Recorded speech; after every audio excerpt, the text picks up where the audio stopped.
I'm Karla Rivera, and I'm a registered psychotherapist. I think it's really about being honest with yourself, and the more that you are honoring what your heart's desires are, what you really want to cultivate in your life, I think it becomes more accessible to show up as your authentic self every day.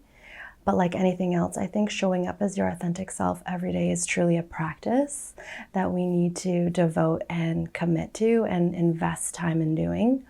And I think therapy is an incredible way to support that, because through the process of therapy, you get to discover, like, what is my authentic self? What does that even mean to me? Have I been living a life for other people? Have I been showing up a certain way because I think that's what the world wants from me, right? And so I think therapy is an incredible opportunity to kind of define that for yourself on your own terms. And it's exciting because I think showing up as your authentic self really implies freedom and liberation to explore what that might mean from day to day. There's so many ways of experiencing loss, and the more willing and available we are to allow grief to touch us, I think the more capacity we develop for joy as well. I think often the fear is that if we let it in, it's never going to go away, that it'll just swallow us whole. And I think in a therapeutic context, you're going to have support, right?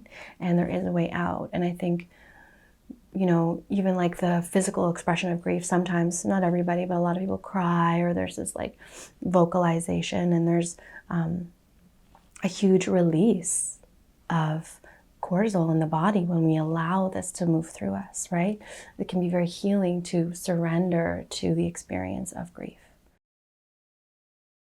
What's really important for me to convey is what's possible from coming into deep relationship with yourself. And this is something that becomes accessible through the experience of therapy. If you're showing up and you're ready and you're willing to be open to explore and be vulnerable in the experience of therapy, what can happen is, you know, I know it's a little bit cheesy, but there's magic, right? There's something about being held in deep presence and and telling your story to someone who is there specifically to hear it, right? And that's the thing. It's about really being witnessed and being validated in your experience. And when we give ourselves that gift, what's possible is pretty incredible.